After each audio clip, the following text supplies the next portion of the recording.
어, 오늘도 저는 예수님과 동행하자라는 주제에 맞춰서 설교를 할 계획입니다. 오늘 설교를 시작하기 전에 지난주 우리 교회 남자 성도님이 저에게 보내주신 메일의 일부분을 한번 여러분에게 읽어드리면서 설교를 시작하려고 합니다. 물론 저는 이 성도님에게 허락을 받고 여러분에게 읽어드립니다. 이 메일 속에 이런 질문이 담겨 있어요. 한번 들어보세요. 목사님, 어제 말씀을 들으며 이런 질문을 얻게 되었습니다. 어제 말씀은 지난 주제가 했던 설교죠.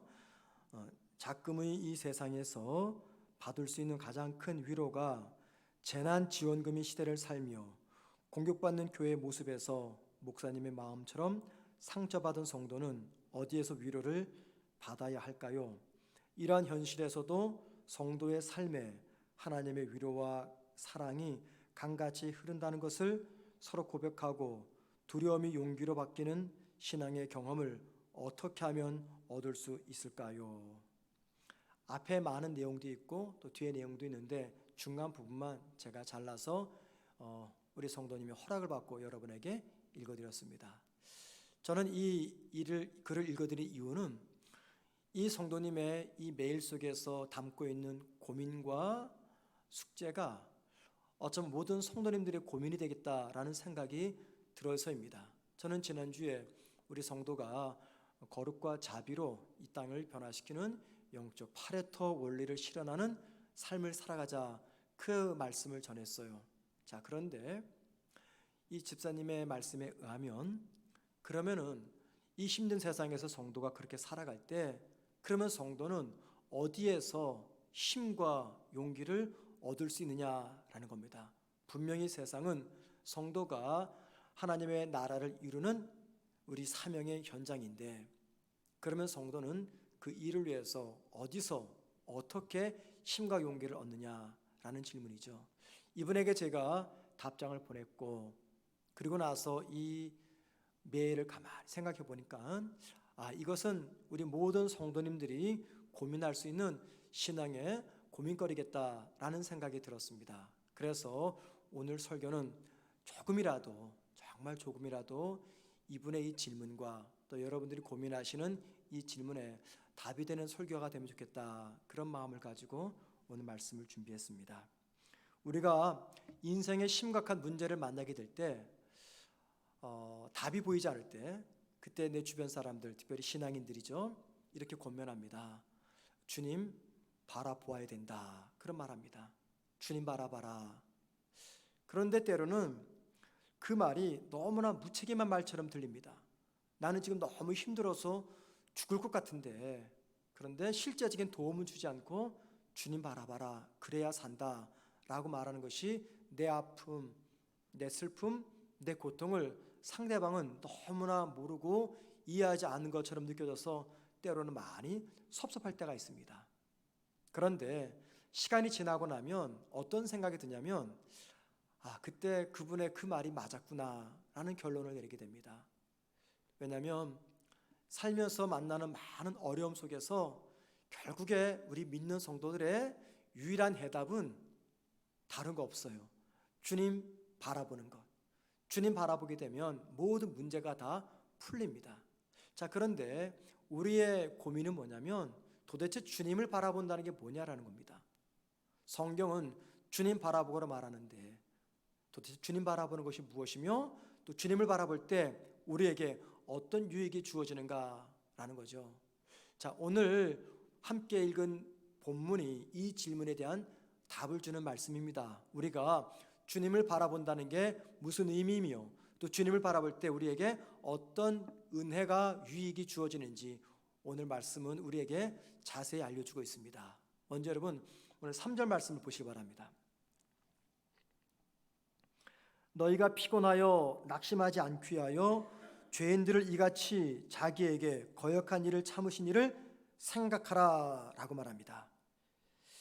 여기 3절 맨 끝에 생각하라 라는 말이 나옵니다. 오늘 본문 2절에는요 주님을 바라봐라 라는 말이 나옵니다.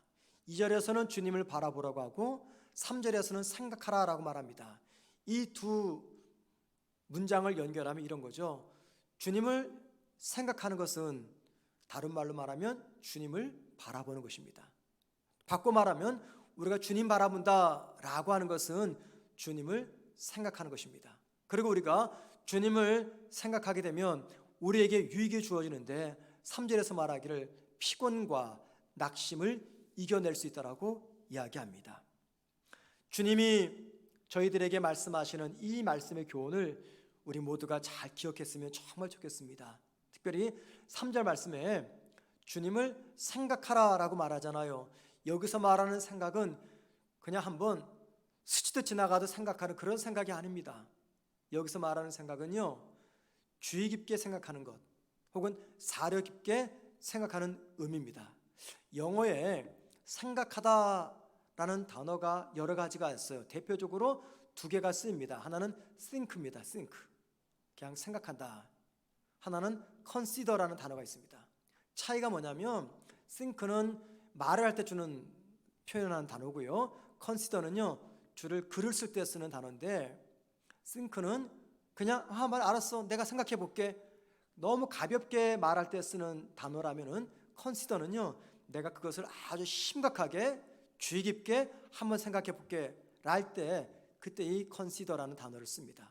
오늘 우리 3절에 생각해라 그 말은 think가 아니라 consider라는 의미를 담고 있는 단어입니다. 그렇게 주님을 깊이 생각합니다. 주님이 어떤 일을 하셨고 또 지금은 어떤 일을 하고 계시고 그 주님과 나는 어떤 관계에 놓여 있는지 한번 심각하게 생각하라 그 말입니다.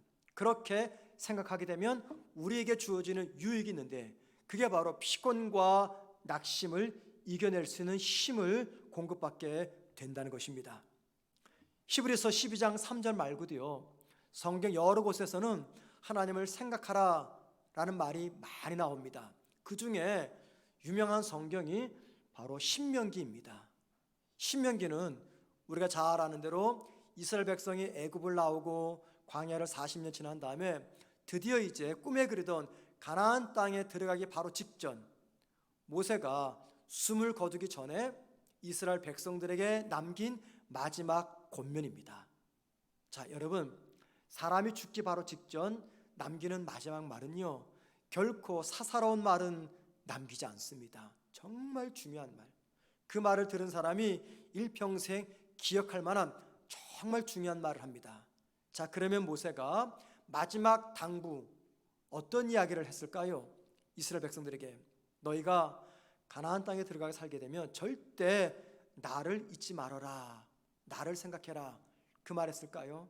아니면 가나안 땅에 살면서 정말 행복하게 살아라, 애굽에서 광야에서 죽도록 고생했는데 이제 고생 그만 끝내고 가나안 땅에서 행복하게 잘 살아라, 그런 말 했을까요? 아닙니다, 여러분. 모세는 마지막 유언처럼 이스라엘 백성들에게 하나의 주제에 관해서 이야기했습니다. 그것은 하나님을 기억해라 라는 말입니다. 하나님을 기억해라, 혹은 하나님을 잊지 말라, 혹은 하나님을 생각하라. 신명기 전체는 하나님을 기억하라, 잊지 마라, 생각하라, 이런 표현으로 가득 차 있는 성경입니다. 예를 들면 신명기 8장 2절에 모세는 이렇게 이야기합니다. 내 하나님 여호와께서 이 40년 동안에 내게 광야길을 걷게 하신 것을 기억하라. 또 신명기 8장 18절에서 이렇게 말합니다. 내 하나님 여호와를 기억하라. 기억하라는 게 뭡니까? 생각하라는 말입니다. 자, 지금 신명기의 말씀과 히브리서 12장 3절의 말씀은요, 성도가 이 세상에서 믿음의 경주를 어떻게 잘 달려야 할지 그 질문에 대한 가장 명확한 답을 알려주고 있습니다. 우리 앞에 놓여 있는 인생의 길이가 몇 년입니까?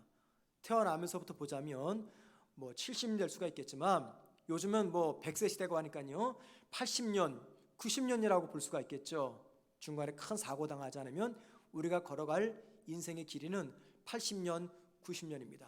그런데 우리가 왜 힘이 드냐면 그 인생의 길 앞에 어떤 상황들이 펼쳐질지 모르기 때문입니다. 어떤 일이 우리 인생 앞에 놓여 있을지 전혀 예측할 수가 없습니다. 자, 여러분, 작년 1월 첫째 주 신년 예배 드릴 때 1년 좀 지났죠. 그때 우리가 지난 1년 동안 코로나로 인해서 이렇게 고생할 줄 누가 예상이나 했을까요? 뭐 코로나만 그렇습니까? 살다 보면은 우리 인생길 앞에 내가 원치 않는 아픔과 고난의 사건들이 수없이 찾아옵니다. 건강의 문제, 자식의 문제, 뭐 돈의 문제, 부부관계의 문제, 내 자존심의 문제, 많은 문제가 찾아옵니다. 그래서 우리는 이런 고민을 하게 되죠. 내 인생의 경주를 내가 실패하지 않고 잘 달릴 수 있을까? 내가 실수하지 않고 무사히 인생의 경주를 잘 달릴 수 있을까 생각을 합니다. 왜냐하면 우리가 조금만 긴장을 늦춰도요, 사탄은 어느새 내 옆에 와서 나를 유혹합니다. 그리고 내 마음에 있는 하나님을 빼내고 내 마음에다가 우상을 갖다 놓습니다.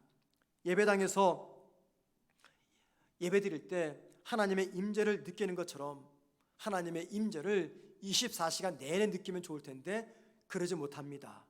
비록 어느 정도는 내가 주님과 동행할 수는 있겠으나 하루 24시간 내내 직장에서 가정에서 주님과 동행하는 것은 정말 너무너무 어렵습니다.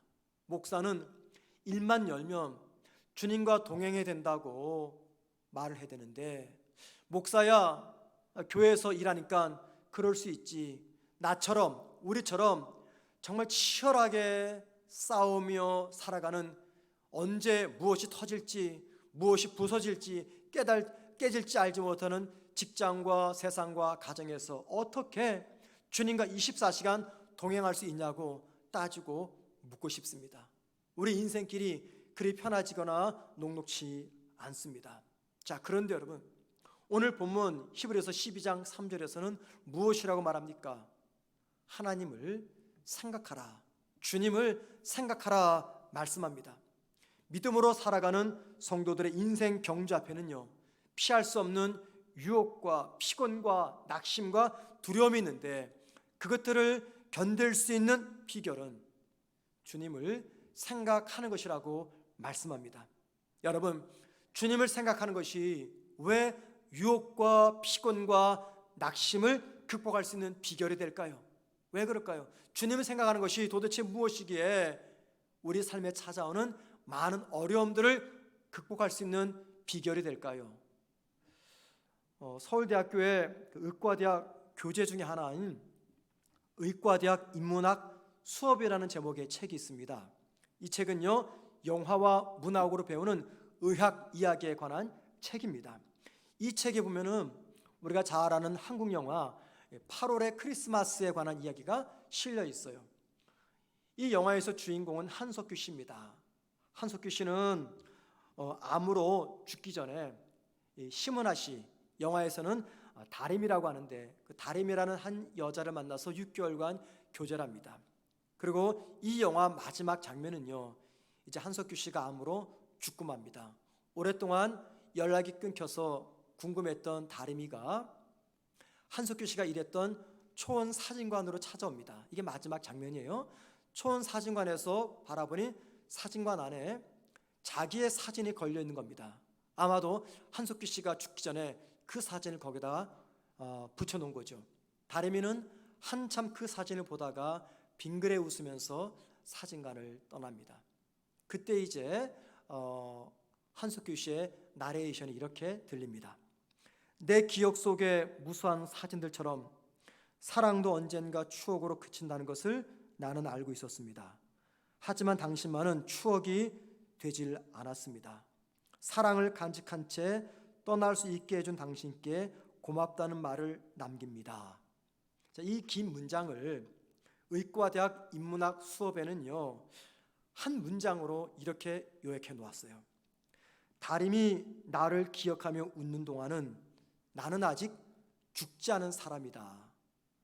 다림이 나를 기억하며 웃는 동안은 나는 아직 죽지 않은 사람이다. 이렇게 써 놓았습니다. 우리가 누군가를 기억하고 생각하는 것은 그 사람이 내 안에서 지금도 살아 있다는 것입니다. 자, 여러분, 왜 성경은 주님을 생각하라고 말합니까? 주님을 생각해야지 주님이 내 안에서 살아 역사하는 것을 우리가 경험할 수가 있기 때문입니다. 요한복음 15장은 예수님의 마지막 고별 설교입니다. 그 마지막 고별 설교에서 제자들에게 여러 가지 말을 하셨는데 그 중에 가장 중요한 것이 요한복음 15장 5절입니다.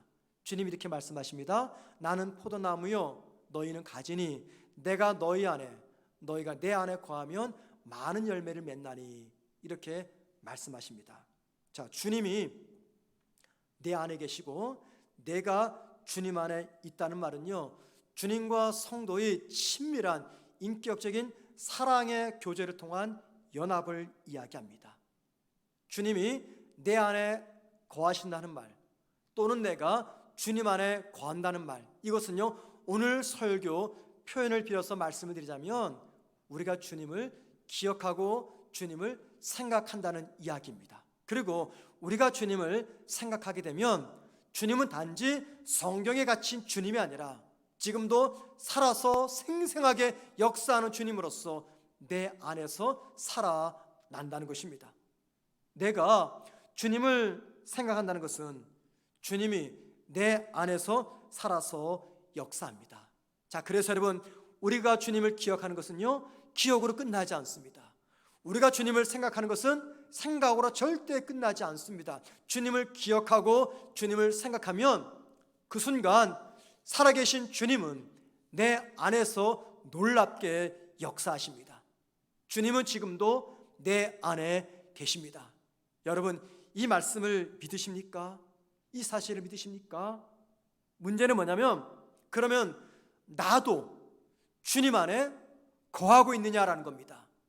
지금 여러분은 입술로든 마음으로든 아멘이라고 고백하셨어요. 주님이 내 안에 계십니다. 고백하셨죠. 그럼 문제는 나도 주님 안에 거하고 있느냐라는 것입니다. 주님은 내 안에 계시는데 내가 주님 안에 거하지 못하니까 믿음의 능력, 삶의 변화가 도무지 내 삶 가운데서 나타나지 않고 있는 것입니다.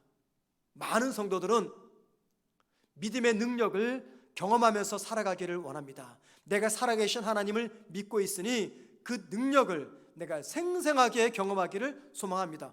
우리 모두에게 그런 소망이 있어요. 하나님의 능력을 경험하고 싶은 그런 삶. 자, 그런데 능력 있는 삶을 살아가기를 원하는데 정작 어떻게 하면 능력 있는 삶을 살아갈까? 그 방법에 대해서는 별로 관심을 두지 않고 있습니다. 이는 마치 뭐와 같냐면요, 우리 모두가 다 부자가 되고 싶어요. 많은 돈을 벌고 싶어요. 남들보다 더 부자가 되고 싶어요.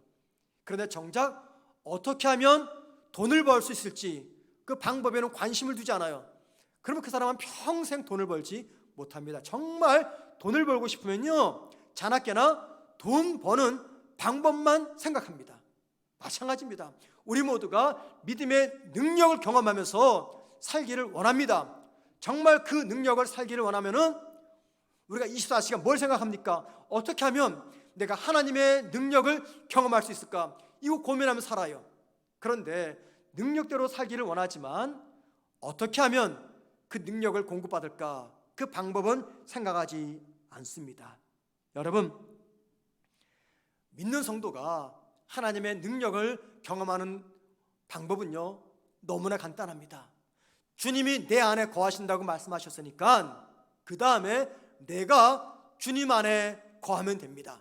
이게 뭡니까? 내가 주님을 생각한다는 것입니다.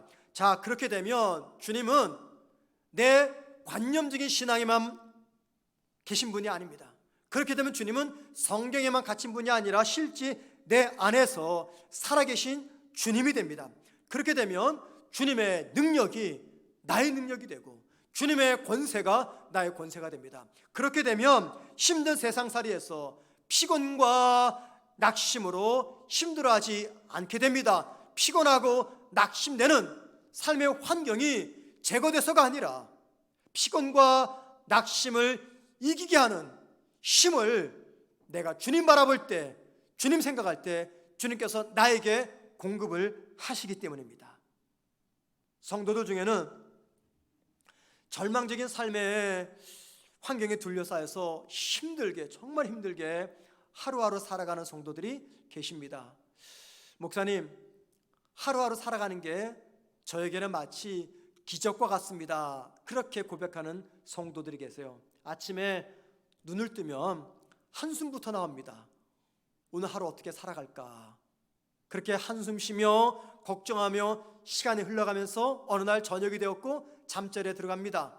이게 기적이라는 겁니다. 기적.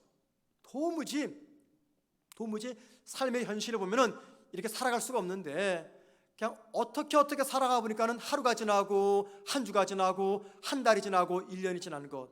그래서 목사님, 저에게는 매일매일의 삶이 기적입니다. 그렇게 이야기하는 성도들이 있습니다. 그렇죠, 여러분. 매일 반복되는 일상, 무미건조한 삶, 생각대로 절대 되지 않는 나 인생의 계획들, 생명력 없는 신앙생활, 감동도 없고 별 의미도 느껴지지 않는 그런 예배, 열심히 노력해도 희망 대신 절망만 더 가득히 채워주는 그런 삶을 우리가 살아갑니다. 그러다 어느 날 갑자기 나를 둘러싼 이 모든 상황과 환경이 새롭게 느껴집니다. 잊어버렸던 찬양이 언제부터인가 내 입술에서 터져 나옵니다. 이전에 아무런 의미 없이 행하던 일들, 반복되는 일상, 무미건조했던 그 삶, 그런 모든 삶이 내 삶에서 정말 중요한 일부가 되었음을 새삼 깨닫게 됩니다. 내가 살아서 숨을 쉬고 있는 그 자체가 마치 기적 같아서 오늘 하루를 마치 영원처럼 생각하며 살아가게 됩니다. 이전에 없던 기쁨과 감사와 찬양으로 살아가게 됩니다. 자, 여러분, 성도에게 언제 이런 놀라운 변화가 찾아올까요? 그 변화의 순간은 말입니다, 내가 살아가는 삶의 그 현장의 자리, 거기가 어디든 관계없이 그 자리에 임재하시는 하나님을 내가 생각하고 바라보며 그 하나님과 친밀히 동행할 때입니다. 내 삶의 자리가 어떤 자리든지 상관이 없습니다. 아골이나 빈들이나 들짝이나 상관이 없습니다. 그곳에 임재하시는 주님의 임재를 내가 바라보고 느끼고 그 주님의 손을 잡고 함께 걸어가게 될 때 이전에 내게 다가왔던 내 모든 삶의 의미들은요 완전히 새롭게 바뀝니다. 내 삶의 환경은요 새로운 환경으로 달라집니다. 엄밀히 말하면 환경이 바뀌어서가 아니라 그 환경을 바라보는 내 의식이 바뀌어졌기 때문입니다. 요한복음 15장 5절 말씀, 나는 포도나무여 너희는 가지니 내가 너희가 내 안에 거하면 너희가 많은 열매를 맺는다. 이 말씀대로 살아서 놀라운 삶의 간증들을 가진 사람이 있습니다. 이 말씀대로 살았더니 하나님께서 놀라운 간증의 은혜를 베풀어 주셨어요. 바로 그 사람이 사도 바울입니다. 로마서 15장 18절 말씀을 함께 보십니다. 그리스도께서 이방인들을 순종하게 하기 위하여 나를 통하여 역사하신 것 외에는 내가 감히 말하지 아니하노라. 이 말씀을 잘 보십시오. 나를 통하여 역사하신 것, 누가요? 우리 주님이 바울을 통해서 역사했더니 그 앞에가 뭐가 나왔습니까? 많은 이방인들이 주님께로 돌아오게 되었다, 이 말합니다.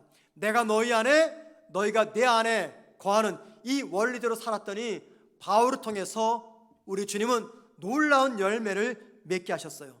자, 여러분, 주님이 어떻게 해서 이 바울을 통해서 역사하셨을까요? 그 답이 고린도후서 12장 2절 바울의 고백에 담겨져 있습니다. 한번 보십시오. 내가 그리스도 안에 있는 한 사람을 아노니 라고 말합니다. 이게 바울의 고백입니다. 내가 그리스도 안에 있는 한 사람을 아노니. 여기서 바울은 자기를 가리켜서 그리스도 안에 있었던 한 사람이라고 이야기합니다.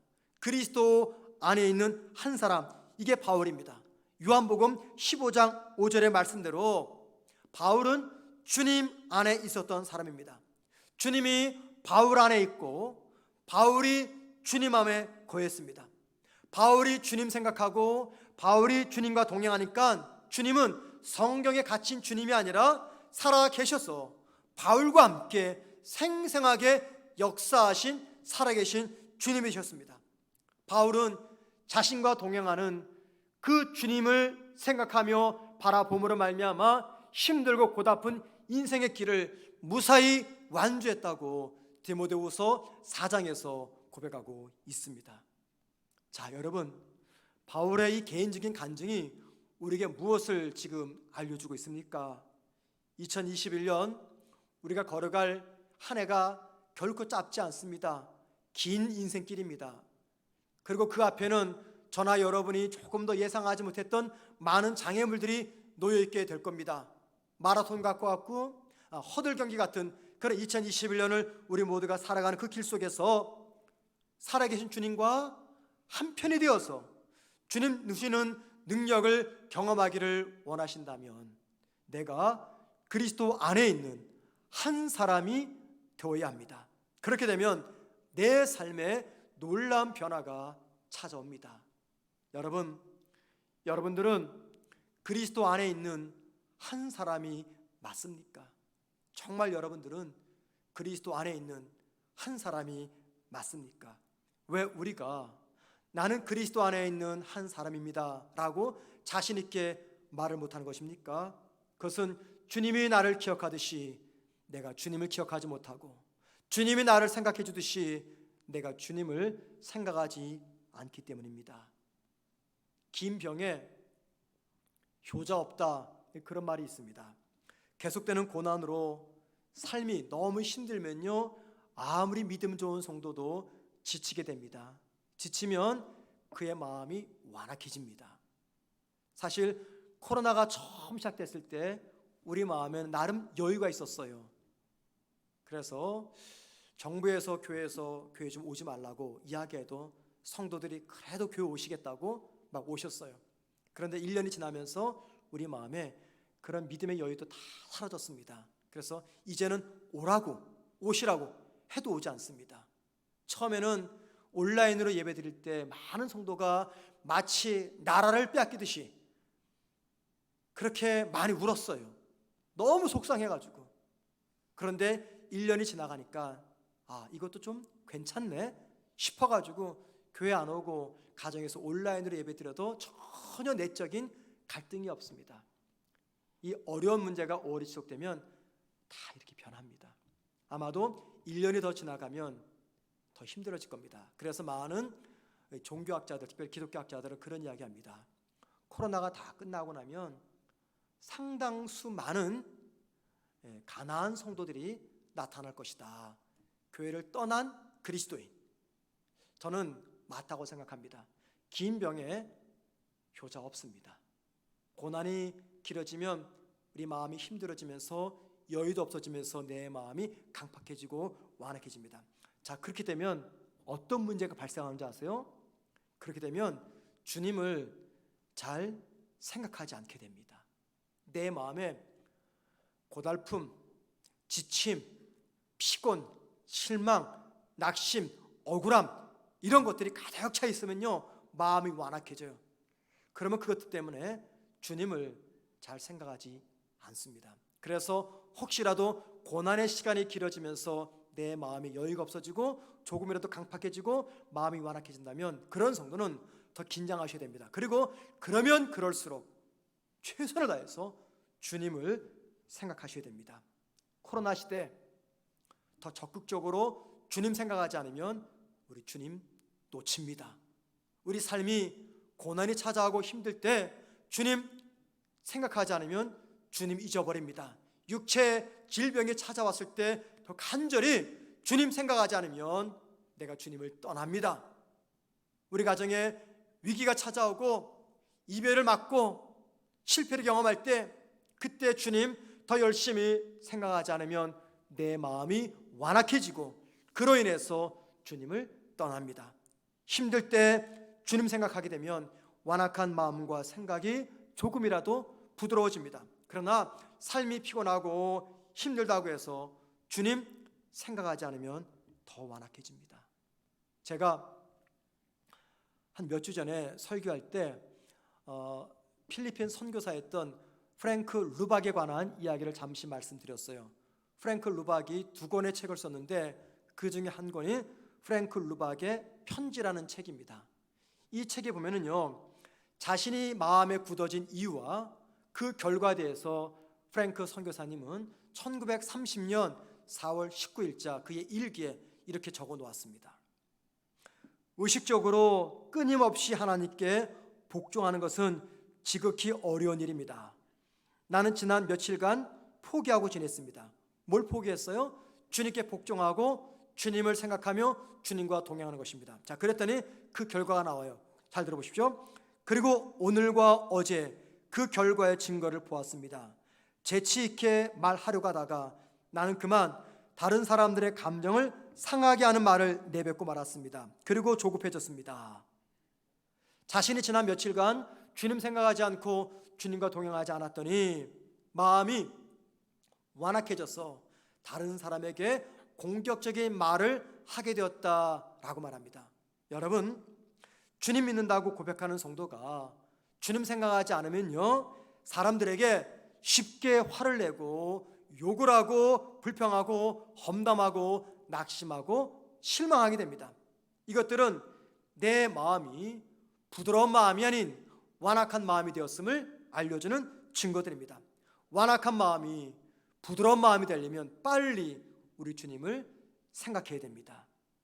설교 초반에 말씀드린 것처럼 우리 교회 성도님이 지적하신 것, 재난지원금이 우리 모두에게 큰 위로라고 말하는 이 두려운 상황 속에서 살아가는 우리에게 힘과 용기가 되는 것은 무엇일까요?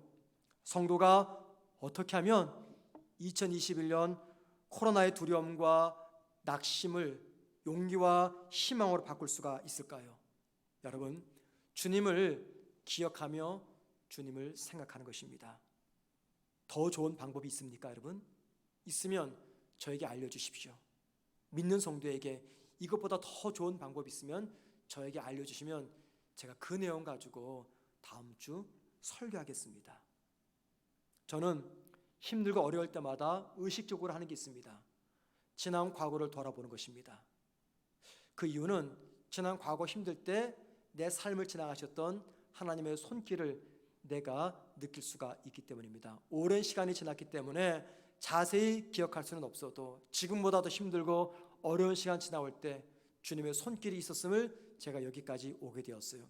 그리고 그때를 생각하게 되면 내가 무엇을 생각하냐면은 그때 내 안에 거하셨던 주님이 오늘도 내 안에 거하시기 때문에 오늘 그 어떤 힘든 상황을 만나도 나는 충분히 이겨낼 수 있다, 그런 믿음을 갖게 됩니다. 과거에 내 안에 거하셨던 주님이 현재는 내 안에 거하시고 있지 않습니까?